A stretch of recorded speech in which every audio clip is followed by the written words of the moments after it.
अभी मेरे रोंगटे खड़े होते हैं जैसे ही मैं इसके बारे में सोचता हूँ, क्योंकि ये जर्नी बहुत इसमें उतार चढ़ाव रहे।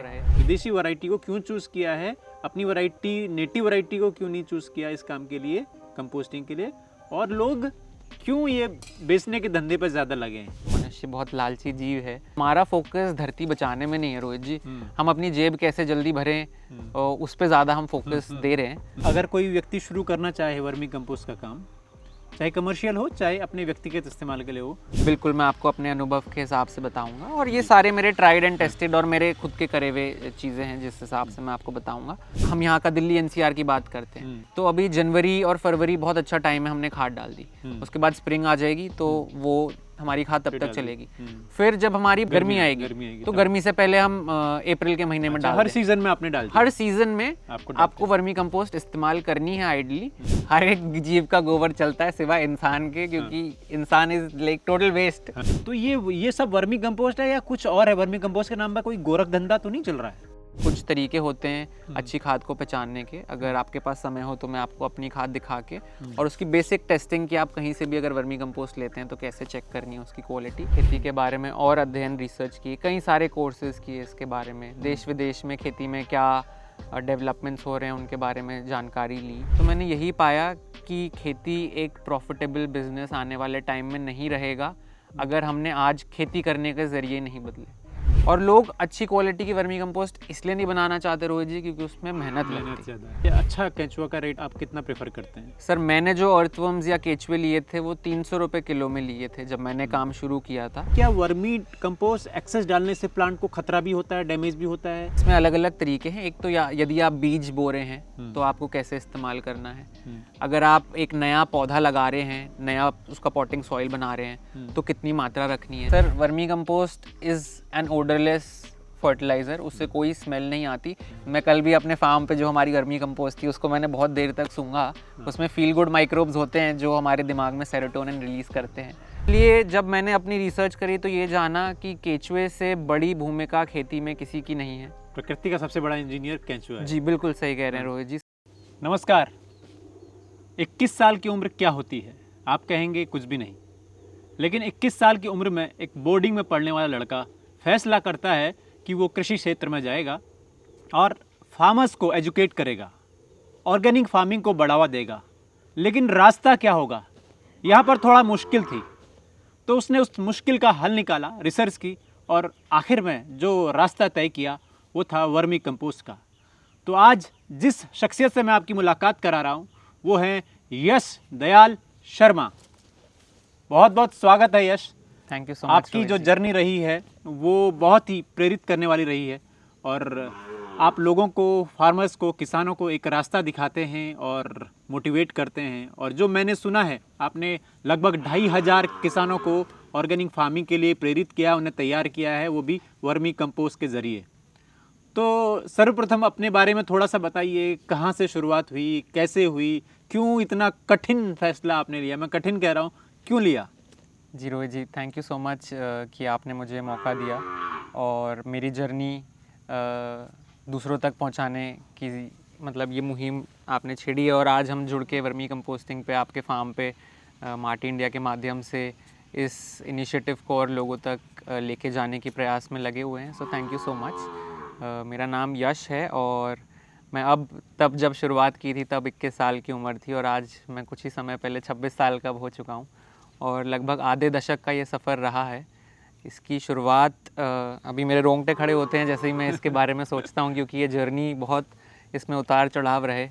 आज लोग अक्सर बोलते हैं कि आपने इतने किसानों को ट्रेन किया, ऑर्गेनिक फार्मिंग को बढ़ावा दिया, परंतु वो दिन जब मैंने शुरुआत करी थी और कोई मेरी बात सुनना नहीं चाहता था और मुझे हर जगह से नेगेटिविटी सुनने को मिलती थी, चाहे मेरा अपना परिवार हो, मतलब हमारा काफ़ी बड़ा परिवार है तो लोग अक्सर आसपास वाले फेवर नहीं करते थे। तो तब से लेके आज तक का सफ़र जब मैं पीछे मुड़ के देखता हूँ तो ऐसा एक भी दिन नहीं है कि मैं रिग्रेट कर रहा हूँ कि मैंने ये डिसीजन क्यों लिया।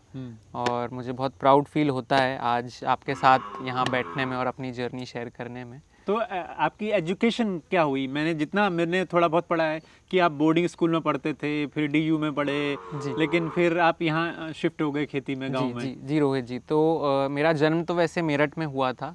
मेरे दादाजी एक पुलिस ऑफिसर थे और मेरे फादर वो एक कॉर्पोरेट लाइफ लिव करते थे, तो उसकी वजह से हमारे काफ़ी ट्रांसफ़र्स हुए।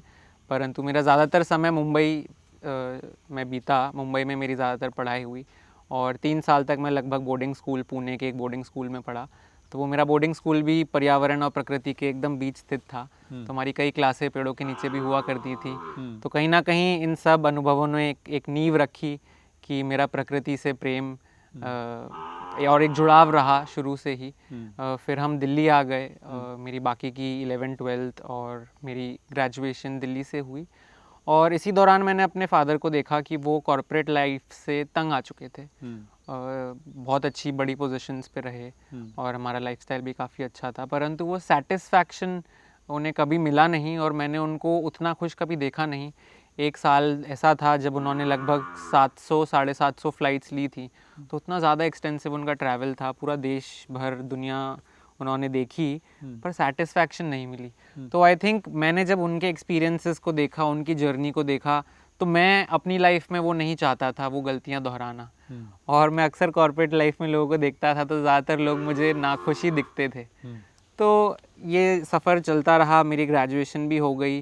उससे पहले जब मैं कॉलेज में था तो मैंने अंडर प्रिविलेज्ड बच्चों के लिए या स्कूल भी जी एक फ्री स्लम स्कूल की स्थापना करी थी और कोविड के टाइम पे मुझे वो बंद करना पड़ा क्योंकि बीमारी और महामारी बहुत ज़्यादा फैल चुकी थी।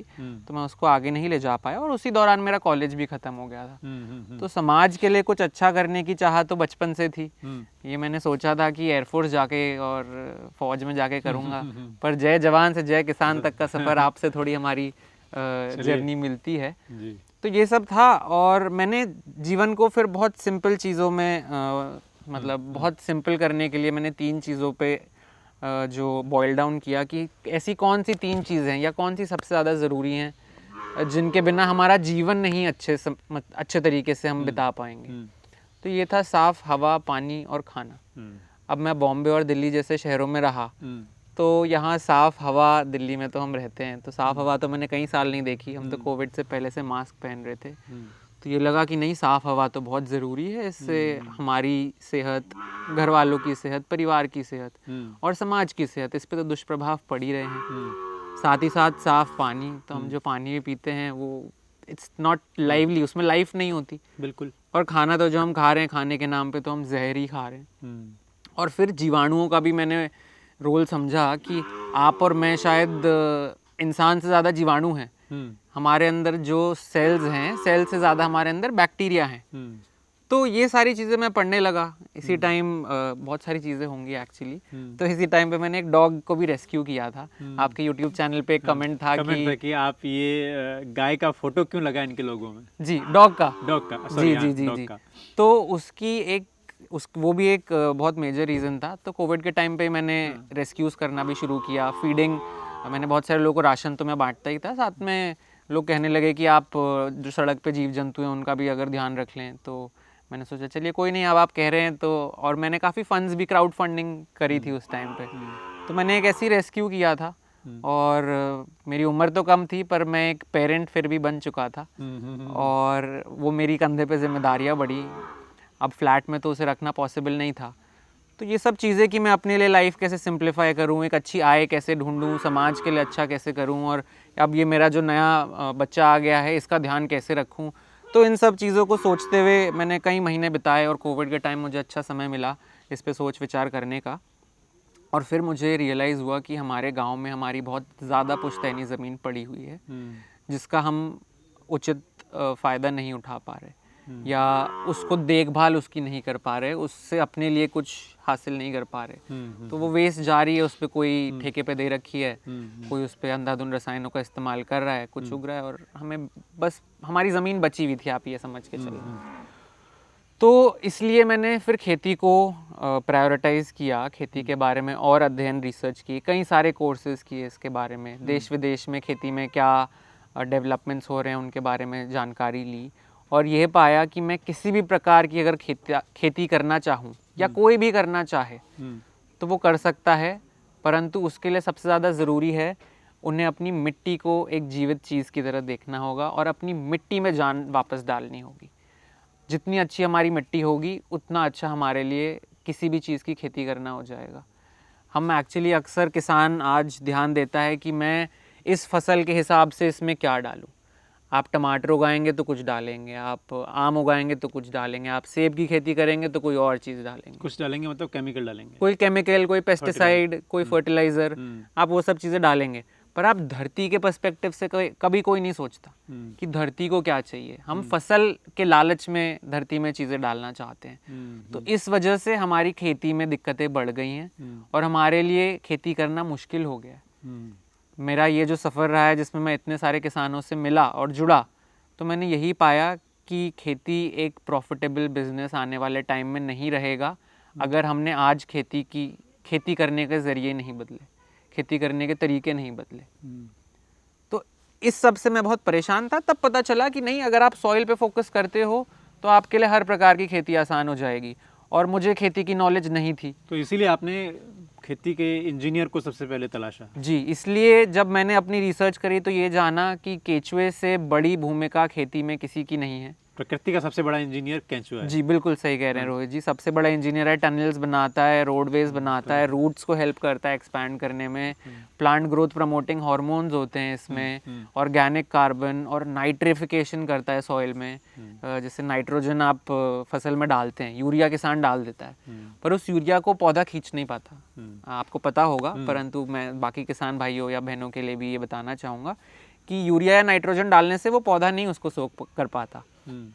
उस नाइट्रोजन को नाइट्रेट में कन्वर्ट करते हैं जीवाणु, और वो केचुए के इंटेस्टाइन्स में या केचुए के शरीर के अंदर वो बहुत सारे बैक्टीरिया होते हैं जो इसका काम करते हैं। तो आपके गोबर को या जैविक पदार्थ को अगर केचुआ खा के निकालता है तो आपकी मिट्टी में जो यूरिया भी मौजूद है या नाइट्रोजन मौजूद है उसको पौधा ज़्यादा जल्दी खींचता है। ऐसा अन्य पोषक तत्वों के साथ भी होता है, पर ये एक कारण था। और उसी के साथ साथ पराली जलाना। पराली हमारे उत्तर भारत में एक बहुत बड़ी समस्या है जिससे आज हम सब जूझ रहे हैं। चाहे वो पाकिस्तान हो या हिंदुस्तान हो, भारत हो हमारा देश, चाहे दिल्ली हो, पंजाब हो, हरियाणा हो, सारे प्रदेशों में बुरा हाल है। तो मैंने ये जाना कि वर्मी कंपोस्टिंग के ज़रिए या केचुए की मदद से हम पराली का निस्तारण भी बहुत अच्छे तरीके से कर सकते हैं, और उसे जलाने से जो कार्बन हम एटमॉस्फेयर में रिलीज़ कर देते हैं वो वापस दे सकते, वही कार्बन हम वापस मिट्टी में देंगे। और वर्मी कंपोस्ट के इस्तेमाल से आपकी मिट्टी एटमॉस्फेयर या वातावरण से कार्बन अब्जॉर्ब करती है।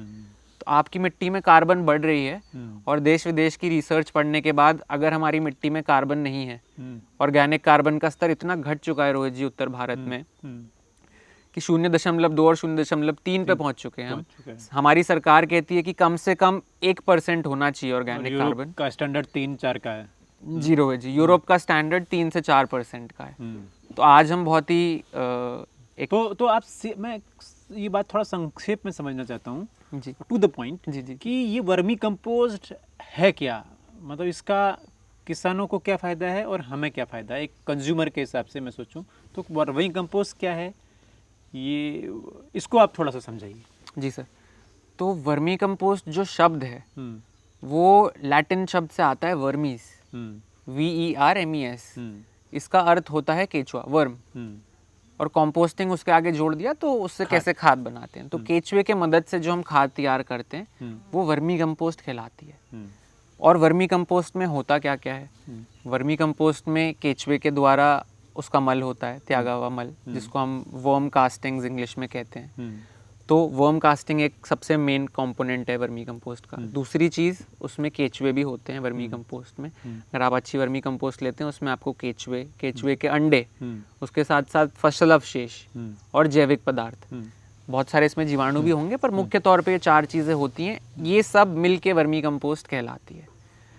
मिट्टी में फिजिकल, केमिकल और बायोलॉजिकल, ये 3 प्रॉपर्टीज़ होती हैं। वर्मी कंपोस्ट एक ऐसी खाद है जो उसकी फिजिकल प्रॉपर्टीज़ इंप्रूव करती है। फिजिकल प्रॉपर्टी हो गई उसकी, उसमें कितना भुरभुरापन है, उसकी जल धारण क्षमता कितनी है, मॉइस्चर रिटेंशन कितना है, उसका टेक्सचर कैसा है, पोरोसिटी कैसी है, उसमें कितनी हवा जा सकती है, कितना पानी। तो ये फिजिकल कैरेक्टरिस्टिक्स हो गए सॉइल के। उसके बाद हम आते हैं केमिकल कैरेक्टरिस्टिक्स पे।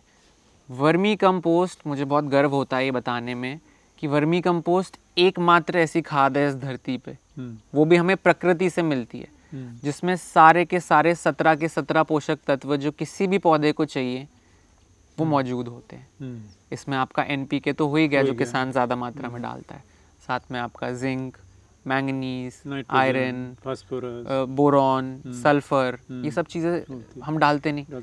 अब अनार है, अनार फट जाता है, क्यों फट जाता है? हाँ, बहुत कॉमन ये दिखता है जी जी जी। तो अनार का फटना बोरॉन की कमी से होता है, और बोरॉन हम में से कितने किसान डालते हैं अपने खेत में? बहुत कम डालते हैं। तो ये माइक्रो न्यूट्रिएंट्स हैं जो बहुत कम मात्रा में किसी भी पौधे को चाहिए होते हैं, पर इनकी भूमिका बहुत अहम होती है। जैसे पता होगा सर, वेजिटेरियंस में B12 और D की बहुत कमी हो जाती है। वेजिटेरियन के ये एशियंस में ही थोड़ा सा होता है कि, और खासकर हिल एरिया में तो बहुत ही दिक्कत है। जी जी जी। तो ये हैं तो कम मात्रा में चाहिए होते हैं, पर ये हमारे शरीर के प्रोसेसेस के लिए बहुत ज़्यादा ज़रूरी है। तो हमने फिजिकल, केमिकल, फिर हम तीसरी आते हैं बायोलॉजिकल प्रॉपर्टी। बायोलॉजिकल प्रॉपर्टी में होता है रोहित जी कि इसमें कितने जीवाणु हैं, कितने एंजाइम्स हैं, कितने प्लांट ग्रोथ प्रमोटिंग हार्मोन्स हैं। तो इसमें गिबरलिन्स, ऑक्सिन, साइटोकाइंस और बहुत अन्य अन्य तौर के इसमें एंजाइम्स और हार्मोन्स होते हैं, और अनगिनत इसमें जीवाणु होते हैं रोहित जी, जो हमें आंखों से दिखते नहीं पर मिट्टी के लिए बहुत ज़्यादा ज़रूरी हैं। तो ये सब मिलके वर्मी कंपोस्ट बनती है।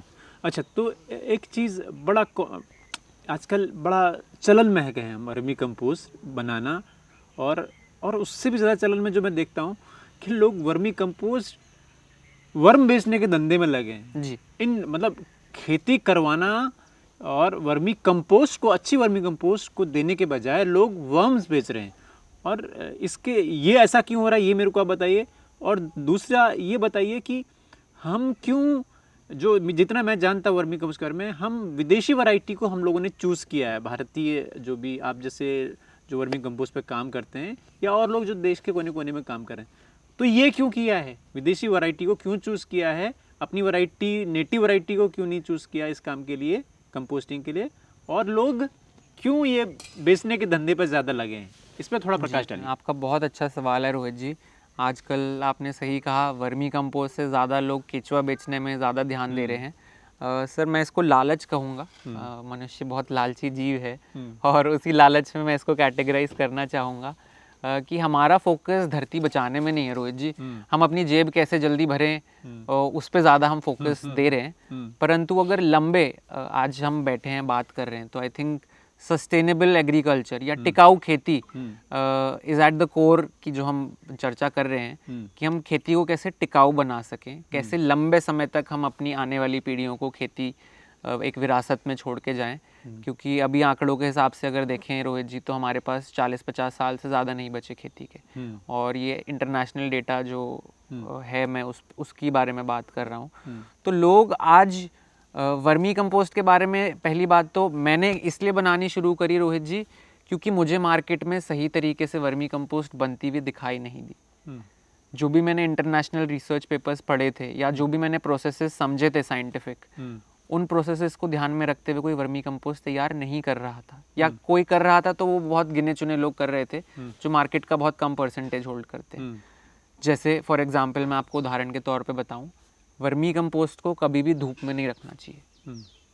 आप जब वर्मी कंपोस्टिंग का प्रोसेस करते हैं, तो ये पूरा प्रोसेस छांव में होता है। मल्च करते हैं आप बेड्स को, ताकि धूप ना लगे। अक्सर लोग वर्मी कंपोस्ट को धूप में सुखा देते हैं। और क्यों सुखाते हैं सर? कि हमारी छनाई आसानी से हो जाएगी, भुरभुरा हो जाएगा, और वो भुरभुरा दिखेगा, दिखने में अच्छा लगेगा, और बिकेगा, और वो बिक जाएगा। तो कई बार हमसे लोग कहते हैं कि आपकी तो इसमें पानी ज़्यादा है, सॉइल मतलब मॉइस्चर ज़्यादा है। जी जी, मॉइस्चर बहुत ज़्यादा है। तो ये कुछ ऐसे कहने के बराबर है कि तरबूज ले लिया और इसमें तो पानी ज़्यादा है। तो क्योंकि ये एक जीवित चीज़ है, vermi compost is a live product. जैसे ही आप उस पर धूप लगाते हैं और उसका मॉइस्चर गायब हो जाता है, उसमें जीवाणु बहुत कम हो जाते हैं, या बचते ही नहीं। तो लोग उसको सुखा के, फिर उसमें पानी लगा के, फिर उसको पैक करके बेच देते हैं। तो इसलिए लोगों को मार्केट में वैल्यू नहीं समझ आ रही है सही वर्मी कंपोस्ट की। हमारे जितने कस्टमर्स हैं रोहित जी, हम लगभग 15 स्टेट्स में अपनी सप्लाई दे चुके हैं, और लगभग 450 से 500 एकड़ लैंड पे हम अपनी वर्मी कंपोस्ट का एप्लीकेशन कर चुके हैं। और हमारे कई ज़्यादातर कस्टमर्स ऐसे हैं जो अपने साथ एक सीज़न में ही 5 और कस्टमर लेके आते हैं। मैं बल्क की बात कर रहा हूँ कि हमारा फोकस छोटी पैकिंग पे कम है इस समय और किसानों के साथ काम करने पर ज़्यादा है। तो क्योंकि उनको अच्छी वर्मी कंपोस्ट उपलब्ध हुई और शुरुआत में तो वो कहते हैं ये तो बहुत ख़राब प्रोडक्ट है। हमने जब इस काम की शुरुआत करी तो लोगों ने कहा कि आप जो चीज़ बना रहे हो इससे तो बीमारियां लगती हैं, इससे तो चूहे आते हैं, ये तो ख़राब कर देगा हमारी फसल, हम तो इसे छुएंगे भी नहीं। तो ये कुछ ऐसी चीज़ें थी जो मुझे सुनने को मिली जब मैंने इस काम की शुरुआत करी। और मैंने जो पढ़ा था इस चीज़ के बारे में वो इसका एकदम विपरीत था कि इससे बेहतर कोई खाद नहीं है धरती पर, इसमें सारे पोषक तत्व हैं जो किसी भी पौधे को चाहिए और इतनी सारे पॉजिटिव्स। तो तब मुझे लगा कि ये थोड़ा चैलेंजिंग होगा पर इससे करते हैं। तो जैसे ही हमने अच्छी क्वालिटी की वर्मी कंपोस्ट बनानी शुरू करी तो हमें पता चला कि नहीं इसके बहुत अच्छे रिजल्ट्स हैं। और लोग अच्छी क्वालिटी की वर्मी कंपोस्ट इसलिए नहीं बनाना चाहते रोहित जी क्योंकि उसमें मेहनत लगती है। तो कोई भी मेहनत का काम आप करते हैं तो समय थोड़ा लगता है, मार्केट में उसकी वैल्यू बनने में टाइम लगता है। पर अगर मैं इंटरनेशनली बात करूं तो vermi compost is a very high value product. अच्छा, जो दूसरा हम सवाल कह रहे थे कि आखिर हमने क्यों विदेशी वैरायटीज़ के केंचुओं को चुनाव क्यों किया है? सर बहुत दुख होता है कहते हुए, परंतु हमारे देसी वैरायटीज़ केचुए की हमारे खेतों से ख़त्म हो चुकी हैं। अच्छा। हमारे खेतों में अब केचुए दिखते नहीं और जो देसी वैरायटीज़ हैं भी वो या तो मिट्टी के बहुत नीचे चली गई हैं जो कंपोस्टिंग के लिए इतने फ़ायदेमंद नहीं है। इसमें हमारा समय ज़्यादा लगता है क्योंकि हम एक व्यवसाय में हैं, खेती को हम व्यावसायिक दृष्टिकोण से भी देखना ज़रूरी हो जाता है आज के दौर में। तो जब हम व्यावसायिक दृष्टिकोण से देखते हैं तो इसमें आज भी हमारे देसी केचुए इस्तेमाल हो रहे हैं। भारतीय कृषि अनुसंधान केंद्र ने कुछ वैरायटीज़ डेवलप करी हैं, बाल गोपाल नाम से आप चेक कर सकते हैं। बट ये वैरायटीज़ बहुत ज़्यादा जोग्राफीज़ में यूज़ नहीं हो सकती, उनको एक सेट टेम्परेचर चाहिए और एक सेट एनवायरनमेंट चाहिए। हम जो वैरायटी यूज़ करते हैं उसको आइसिनिया फटीडा कहते हैं। ये वैसे तो ओरिजिनली यूरोप से है लेकिन ऑस्ट्रेलिया के नाम से पूरे मार्केट में जी जी ऑस्ट्रेलिया के नाम से मार्केट में फेमस है। मगर अगर आप सिर्फ गूगल करके चेक करेंगे, आई थिंक सबको अवेयरनेस होनी चाहिए। हर एक किसान, अगर आप भी खेती से जुड़े हैं तो आपको पता होना चाहिए कि आप अपने खेत में क्या इस्तेमाल कर रहे हैं, वो कहाँ से आया और उसकी क्या थोड़ी सी हिस्ट्री बेसिक, तो इतना हमें सबको रिसर्च करनी चाहिए। बट कई सालों से आइसिनिया फटीडा केचुआ आपको हर एक कॉन्टिनेंट या महाद्वीप पे मिलेगा सिवाय अंटार्कटिका के जहाँ उसका रहना मुश्किल है, बहुत ठंड है। जी जी। तो इसने अपने आप को बहुत मल्टीपल ज्योग्राफीज और टेम्परेचर के हिसाब से कितना मतलब हाई टेम्परेचर और कितना लो टेम्परेचर तक ये सर्वाइव कर पाता है? रोहित जी ये 5 डिग्री से लेके 45 डिग्री तक काम करने की क्षमता रखता है आराम से। ये मैं बाहर हवा का टेम्परेचर बता रहा हूँ आपको, सरफेस टेम्परेचर नहीं बता रहा। तो इतनी ज़्यादा इसकी तापमान झेलने की क्षमता है। तो हमारे इस क्षेत्र में ये सबसे ज़्यादा कामयाब है। इसमें और इसके अलावा कोई और वैरायटी भी है? जी जी जी, लोग इस्तेमाल करते हैं। अफ्रीकन नाइट क्रॉलर नाम की एक प्रजाति होती है, तो लोग उसका इस्तेमाल करते हैं। हमने भी खुद इस्तेमाल करके देखी, परंतु ये जाना कि आइसिनिया फटीडा सबसे ज़्यादा एफिशिएंट है। इसके अलावा एक हमारे हिमालयन रीजन का भी एक केचुआ है जिसे इंडियन ब्लूज कहते हैं, पेरियोनिक्स एक्सकेवेटस इसका साइंटिफिक नेम। बड़ा थोड़ा मोटा होता है? नहीं, ये दिखता थोड़ा सा बड़ा होता है। इसकी शरीर पे आपको एक नीले रंग की चमक दिखेगी जब आप उसे धूप में देखेंगे। पर उसको किसी पहले time, first time vermi composting कोई अगर कर रहा हो तो थोड़ा सा कॉम्प्लेक्स हो जाता है। आइसिनिया फटीडा के साथ कंपैरेटिवली इजी होता है। तो अपनी सहूलियत, इसका कमर्शियल, इसकी वैल्यू और इसकी अडेप्टेबिलिटी, रिप्रोडक्शन रेट और इसका रेट ऑफ डिकम्पोजिशन, जिस रेट से ये हमारे जैविक पदार्थ को खाद में तब्दील करता है, तो इन सब चीज़ों को जब आप कंसिडर करते हैं तो इससे बढ़िया केचुआ कहीं नहीं मिलता। और केचुए में मैं आपको एक बात बताना चाहूँगा कि जितने प्रकार के भी आप केचुए साथ रखेंगे उनमें आपस में कोई एक दूसरे से कंपटीशन नहीं होता, लड़ाई झगड़ा नहीं होता, सब प्रेम से रहते हैं। और हमारे बेड्स में ही कई बार आपको 5 अलग अलग प्रजाति के केचुए देखने को मिलते हैं। एक तो आइसिनिया फटीडा ही होता है और बाकी सारे नेटिव होते हैं जो आसपास के खेतों से आ जाते हैं। तो इसके इतने फ़ायदे हैं, तो इसलिए हमें ज़रूरी नहीं लगता। दूसरा, जो देसी केचुए हैं उनकी पॉपुलेशन इतनी ज़्यादा नहीं बढ़ती, तो जब आप कमर्शियली उसको देखते हैं तो आपके खाद बनने का रेट स्लो हो जाता है, कॉस्टिंग बढ़ जाती है और मौसम के हिसाब से वो उनको बहुत दिक्कत होती है। तो कॉस्टिंग की बात पे हम लोग आ गए, तो अब ये इस पे थोड़ा चर्चा करते हैं कि आखिर हमारा अगर कोई व्यक्ति शुरू करना चाहे वर्मी कंपोस्ट का काम, चाहे कमर्शियल हो चाहे अपने व्यक्तिगत इस्तेमाल के लिए हो, तो बेड का साइज़ कितना होना चाहिए और कितने उसको वर्म्स उस प्रति बेड के हिसाब से बनाने चाहिए, डालने चाहिए, और उसका उसका कितनी खाद तैयार होती है उतने में, अगर आप कोई एक आंकड़ा देकर हमें समझा सकें तो ये पूरा अगर एक डायग्राम बना के आप बता सकें कि क्या कितना केंचुआ डालें, कितना एरिया इस्तेमाल करें, फिर अगर कोई व्यक्ति बेचना चाहे तो प्रति किलो उसकी लागत कितनी आती है, ये इन बातों पे थोड़ा समझाइए। जी रोहित जी, मैं आपको जो भी बताऊंगा अब वो अपने खुद के अनुभव से के हिसाब से बताऊंगा, क्योंकि इंटरनेट क्योंकि पे मार्केट प्रैक्टिसेस बहुत सारी होंगी जी। कोई केंचुए का रेट 50 रुपए से शुरू होकर 500 रुपए तक भी हो सकता है। जी, तो आप अपने अनुभव के हिसाब से हमें समझाने की जी कोशिश। बिल्कुल, मैं आपको अपने अनुभव के हिसाब से बताऊंगा, और ये सारे मेरे ट्राइड एंड टेस्टेड और मेरे खुद के करे हुए चीज़ें हैं जिस हिसाब से मैं आपको बताऊंगा। तो आप ये मान के चलिए कुछ स्टैंडर्ड्स होते हैं जो हमने अपना रखे हैं, ये बेड के हिसाब से भी हम कर सकते हैं और प्लांट के हिसाब से भी। देखिए, हमें पहले ये जानना ज़रूरी हो जाता है कि हमें वर्मी कंपोस्टिंग किस लेवल पे करनी है। क्या हमें अपने ही लिए करनी है और क्या हमें उसको व्यावसायिक तौर पे करना है, तो हमें पहले तो वो डिसीजन लेना है। दूसरा उसके बाद कि हम कितने बड़े प्रोजेक्ट पे काम करना चाहते हैं, वो डिपेंड करेगा कि हमारे पास कितना रॉ मटेरियल या गोबर अवेलेबल होता है। गोबर, पराली या जितना भी जिस भी रॉ मटेरियल की हम बात करें। डायमेंशंस बेड की उसी पर निर्भर करेंगी कि हम जो मिट्टी या खेत का टुकड़ा चुनते हैं जिस पे हमें अपने बेड्स लगाने। तो हमारी जो स्टैंडर्ड प्रैक्टिस होती है, जब भी हम कोई नया फार्म लगाते हैं तो हम सबसे पहले उसकी डायमेंशंस लेते हैं कि हम इसको ऑप्टिमाइज़ करेंगे कि हमारे कितने ज़्यादा से ज़्यादा इस पे हमारी खाद तैयार हो सकती है। उसके हिसाब से हम डायमेंशन लेते हैं। तो अगर कुछ स्टैंडर्ड्स माने तो लगभग 4 फीट उसकी चौड़ाई होनी चाहिए, 8 से 10 फीट उसकी ऊंचाई होनी चाहिए जो हम रॉ मटेरियल अपना डालते हैं। उसके ऊपर 1-2 इंच का हमारा वर्म्स का कल्चर आ जाता है, तो लगभग 10 से 12 फीट के आसपास हमारी 12 इंच के, हाँ मैक्सिमम 12 इंच, उससे ज़्यादा हमें नहीं रखनी चाहिए। क्योंकि ये वो वाला केचुआ है जो मिट्टी की ऊपरी सतह पे रहना पसंद करता है, तो अगर हम हाइट ज़्यादा बढ़ाते हैं तो हमारा टाइम बढ़ जाता है और रेट ऑफ डिकम्पोजिशन स्लो हो जाता है। लंबाई हम इसकी 60 से 70 फुट, कुछ जगहों पे 100 फीट भी, बट उससे ज़्यादा हमें नहीं रखनी चाहिए।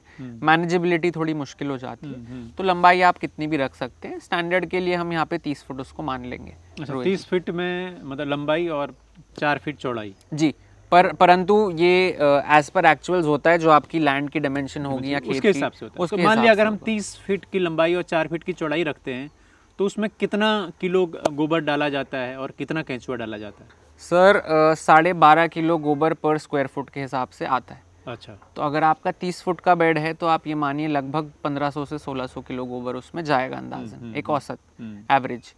और दूसरा, हम उसमें अगर केचुए की बात करें सर, तो मार्केट में केचुए पे बहुत सारी जानकारी है, परंतु सबसे प्रैक्टिकल होके अगर मैं आपको बताऊं तो अगर आप जो भी कल्चर लेते हैं, आपको बहुत ध्यान रखना है कि उस कल्चर में जो भी केचुए का कल्चर है उसमें आपको वयस्क केचुए, एडल्ट अर्थवर्म्स, उसके बच्चे जो छोटे अर्थवर्म्स हैं, उसके अंडे, ये तीनों चीज़ मिलनी चाहिए। केचुए की मात्रा, अगर आप 1 किलो कल्चर उसका उठाते हैं, आप कल्चर लीजिए जो भी आपके पास है, उसको मिक्स कर लीजिए और फिर रैंडमली जहाँ पे आपको केचुए दिख रहे हैं आप उसका 1 किलो निकालिए। उस 1 किलो में आपको अभी हम दिखाएंगे आपको कि कल्चर कैसा दिखता है। उस 1 किलो में आप एक एक करके केचुए गिनिए, तो समवेयर अराउंड 1000-1500 के अगर आसपास केचुए हैं तो वो हेल्दी कल्चर है। एंड हेल्दी तब है जब मैंने जैसे आपको पॉपुलेशन बताई। कई लोग आजकल मार्केट में कि हम 2000, 3000, 4000 केचुए भी दे रहे हैं, पर उस पर मत जाइएगा, क्योंकि जो मैं आपको कल्चर बता रहा हूँ ये मैंने कई बार खुद ही अपने फार्म्स पे इस्तेमाल कर करके और जी, और अब हम जब यूज़ करते हैं तो धीरे धीरे हमारी साइकिल का टाइम कम हो जाता है। तो आप ये मान के चलिए इतना कल्चर आपका होना चाहिए 1 किलो में, लगभग 1000 से 1500 के आसपास, छोटे बड़े बच्चे अंडे इन सब मिला के होने चाहिए। और इसके अलावा आपको एक रनिंग फीट पे इस 1 kg कल्चर का इस्तेमाल करना है जो 4 फुट चौड़ा होगा। अच्छा, फॉर एग्जाम्पल अगर 4 फुट चौड़ा बेड है और 10 फुट लंबा है तो 1 फीट में आप 1 किलो केचुआ, तो 10 फीट में आप 10 किलो केचुआ लगभग डालें। तो वो खर्चा मान लिया, अच्छा केंचुआ का रेट आप कितना प्रेफर करते हैं? सर मैंने जो अर्थवर्म्स या केचुए लिए थे वो 300 रुपये किलो में लिए थे जब मैंने काम शुरू किया था, आज से लगभग 5 साल पहले। तो ये रेट था जिस पे मैंने तो उस हिसाब से अगर हम मानेंगे तो आपके जो पैरामीटर में जो आप बेड बनाते हैं तो उसकी कॉस्टिंग कितनी बैठती है एक बेड की?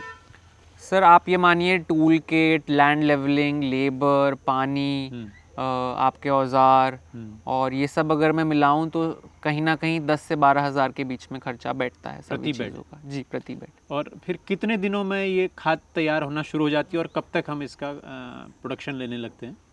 सो ये खाद डिपेंड करता है आप कितने अच्छे से केचुओं का ध्यान रखते हैं, पानी लगाते हैं, परंतु आपकी खाद बननी शुरू 15 से 20 दिन में पहली साइकिल में हो जाती है और आगे जो आपकी सब्सिक्वेंट साइकिल्स होती हैं उसमें भी आप लगभग हफ्ते 10 दिन में पहला उतार करना शुरू कर देते हैं। और अगर आपकी पॉपुलेशन अच्छी हो जाती है तो आप यहाँ तक कि मैं ऐसे लोगों को भी जानता हूँ जो 45 दिन में अपने बेड्स बना के तैयार करते हैं। बट एक रियलिस्टिक नंबर दूँ आपको तो लगभग 2 से ढाई महीने में आप अपनी खाद पूरा जो आपका बेड है उसे दोबारा बना सकते। क्या किसान या कोई भी एंटरप्रेन्योर इस पर काम करे तो वो उसे एक ही बार केंचुआ लेना पड़ेगा? जी, अगर आप सही जानकारी लेते हैं और ऐसे लोगों से जुड़ते हैं जिन्हें केचुए पालन का अनुभव है, सही अनुभव है, वो उसको एक जीव की तरह मानते हैं।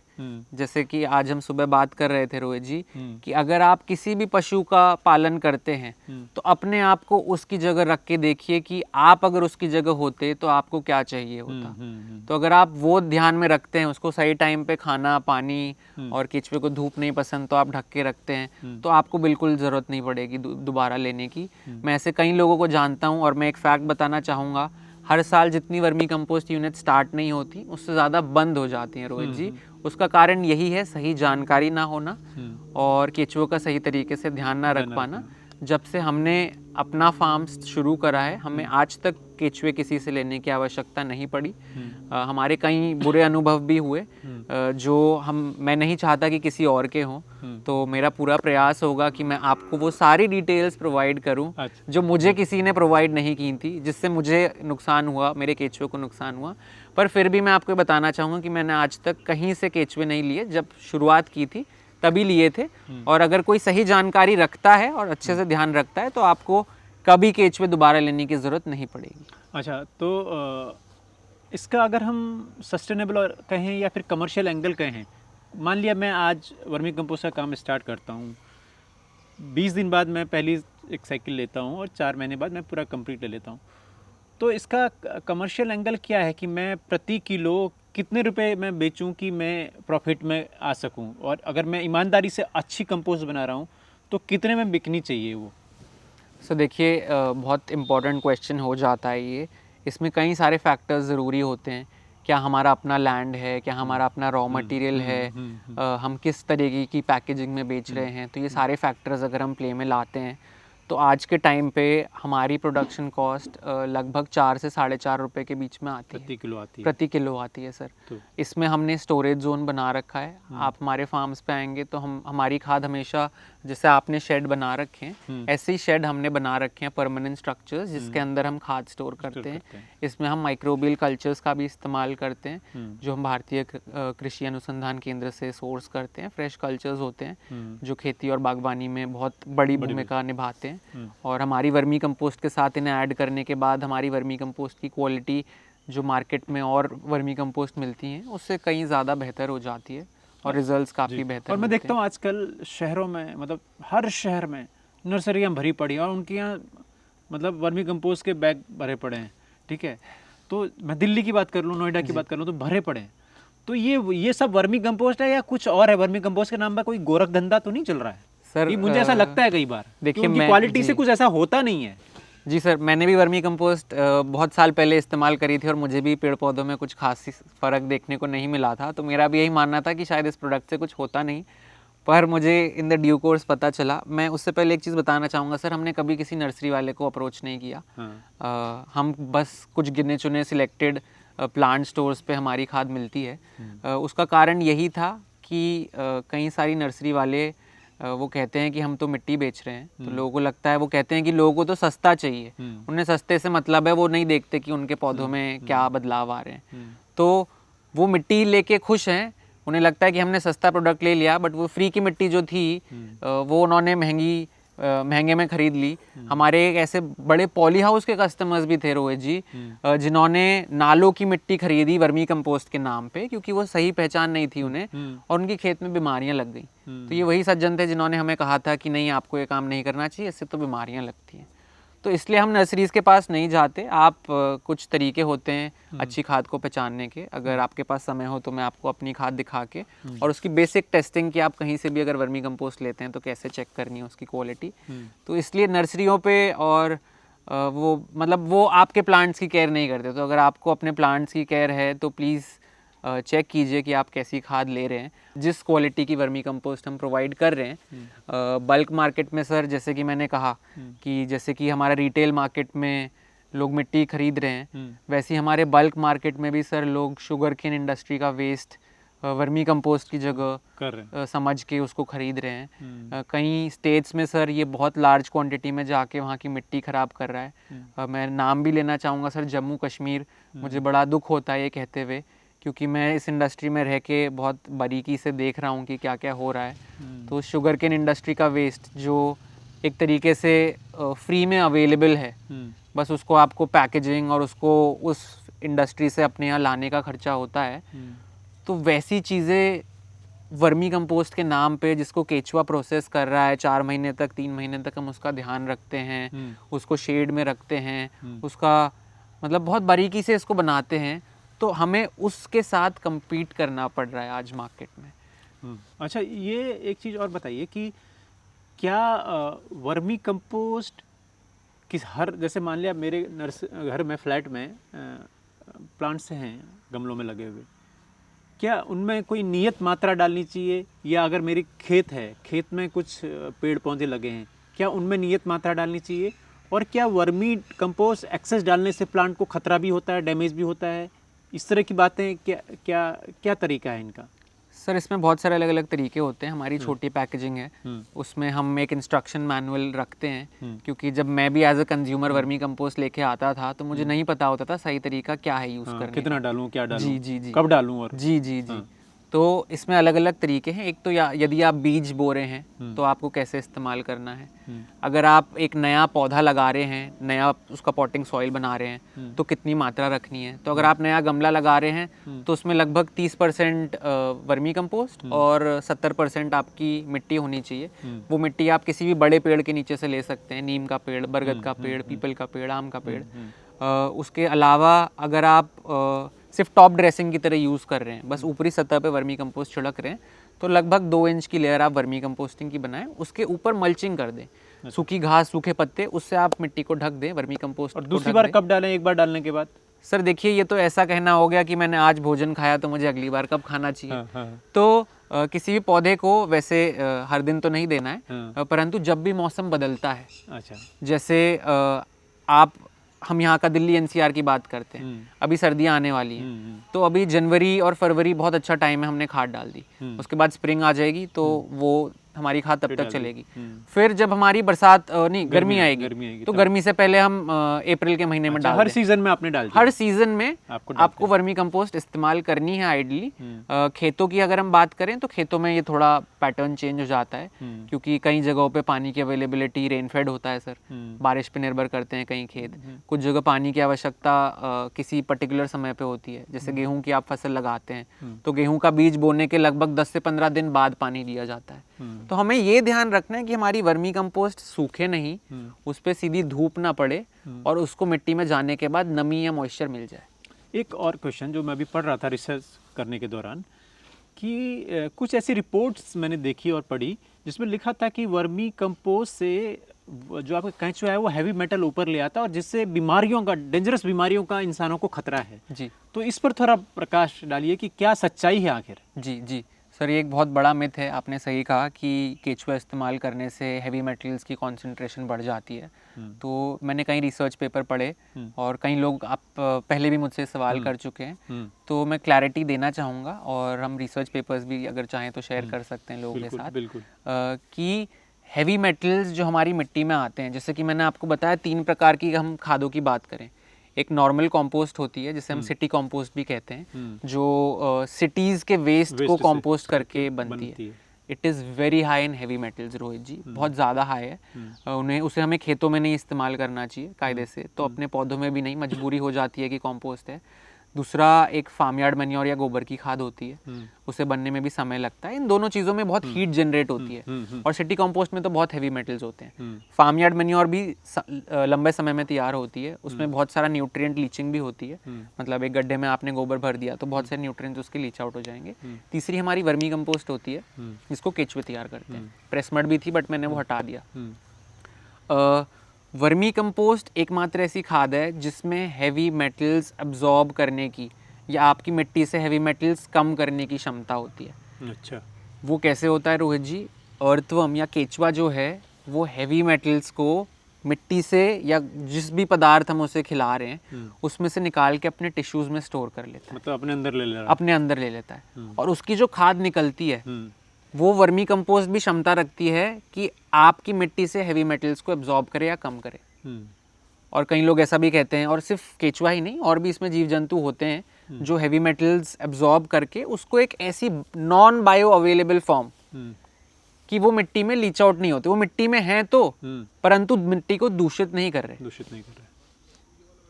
और एक बार जब केचुआ मर भी जाता है रोहित जी तो भी वो ऐसी फॉर्म में माइक्रोब्स में ही रह जाता है, तो वो हैवी मेटल आपके सॉइल में पोल्यूट नहीं करता, इंस्टेड वो उसको फायदा देता है। तो इस रिसर्च के कंक्लूजन्स जब भी मैंने पढ़े यही थे कि इस खाद को इस्तेमाल करने से और केचुए की जनसंख्या मिट्टी में बढ़ने से आपकी मिट्टी में हैवी मेटल कॉन्सेंट्रेशन कम होता है जी। अच्छा, तो वर्मी कंपोस्ट के लिए क्या स्पेसिफिक गोबर होना ज़रूरी है? मतलब स्पेसिफिक से मेरा मतलब है क्या देसी गाय का ही गोबर चलता है, भैंस का चलता है, विदेशी गायों का चलता है, मुर्गी का चलता है, बकरी का चलता है, घोड़े का चलता है? ये क्या है, मतलब इसमें भी क्या, या हम, क्योंकि मैं एक गौपालक भी हूँ तो मुझे लगता है जो गाय हमारी जो भारतीय गायें हैं, देसी नस्लें हैं, उनके गोबर की बात ही अलग है, उनका जो रिजल्ट मिलता है तो वो क्या वर्मी कंपोस्ट में भी लागू होता है? जी सर, एक छोटा सा अगर मैं पूछपन कहना चाहूँ तो हाँ, बिल्कुल। हर एक जीव का गोबर चलता है सिवाय इंसान के, क्योंकि इंसान is like total waste. Waste तो मनुष्य वेस्ट है, मनुष्य का वेस्ट नहीं चलता, बाकी सारा वेस्ट इसमें चलता है। आपके चाहे घर के किचन स्क्रैप्स हो, गाय का गोबर हो, भैंस का हो, घोड़े का हो, बकरी का हो, मुर्गी का हो, सबके गोबर से हम ये वर्मी कंपोस्ट तैयार कर सकते हैं और लोग कर भी रहे हैं। परंतु गाय का गोबर और स्पेशली देसी गाय का गोबर वर्मी कंपोस्टिंग के लिए वरदान है। दूसरे पशुओं के गोबर में हमें बहुत ज़्यादा प्रिकॉशंस रखने पड़ते हैं और सावधानियां बरतनी पड़ती हैं, क्योंकि उसमें अलग अलग तरीके के जीवाणु मौजूद होते हैं। गाय का गोबर सबसे ज़्यादा स्टेबल रॉ मटेरियल है वर्मी कंपोस्टिंग के लिए। और अगर आप देसी गाय की बात करें तो सर देसी गाय का गोबर आपकी HF या जर्सी गाय से बहुत ज़्यादा बेटर होता है, क्योंकि वो हमारी धरती के लिए ही सूटेड है। इस पे आप मुझे ज़्यादा शायद गुण बता पाएँ कि देसी गाय के गोबर से क्या फ़ायदा है, क्योंकि हमने अभी तक कमर्शियली देसी गाय का गोबर वर्मी कंपोस्टिंग के लिए इस्तेमाल नहीं करा है। अच्छा, तो हम डेफिनेटली इसको टेस्ट रिपोर्ट्स के लिए भेजेंगे। और क्योंकि मैं इसलिए भी कहता हूँ क्योंकि हम तो अभी आप मार्टी इंडिया फार्म पे हैं, तो यहाँ पे हमने कुछ भी नहीं डाला, कुछ भी, मतलब कि हम जो भी डाला थोड़ा बहुत हमने सूखा गोबर ही डाला है और उसी से हमें रिजल्ट मिलता है। तो हमने ना तो जीवामृत भी हमने ना के बराबर इस्तेमाल किया, कोई भी किसी प्रकार का कल्चर इस्तेमाल नहीं किया, सिर्फ सूखा गोबर। और उस गोबर, कच्चे गोबर में भी कोई स्मेल नहीं होती। खाद बनने के बाद तो मुझे लगता है वर्मी कंपोस्ट बनने के बाद तो बिल्कुल भी नहीं होगी। बिल्कुल नहीं होगी sir. Vermi compost is an odourless fertiliser, उससे कोई स्मेल नहीं आती। एक आती है सर, वो होती है बहुत फर्टाइल सॉइल की खुशबू या उपजाऊ मिट्टी की खुशबू। मतलब आप उसे सूंघ के मदमस्त हो जाएंगे रोहित जी, मतलब मैं तो हो जाता हूँ।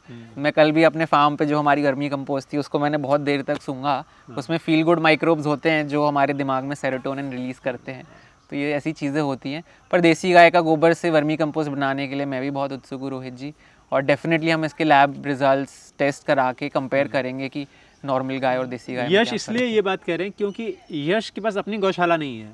यश जो गौशालाएं होती हैं उनमें देसी भी है, विदेशी भी है, तो सब गायों का वो गोबर लेकर अपना वर्मी कंपोस्ट का व्यवसाय भी कर रहे हैं और किसानों से जुड़े हैं और लोगों को प्रेरित भी कर रहे हैं और कार्यशालाएं लगाते हैं। सबसे बड़ी बात है कि लोगों को ट्रेन करते हैं। एक ये ट्रेंड वर्मी कंपोस्ट टीचर भी हैं। Thank you so much Rohit ji. तो आज बहुत अच्छा लगा कि यश जैसे युवा से हमारी मुलाकात हुई है और वर्मी कंपोस्ट को लेकर उन्होंने जो मिथ हैं और जो ट्रुथ हैं उनके बारे में सच्चाई बयां की है।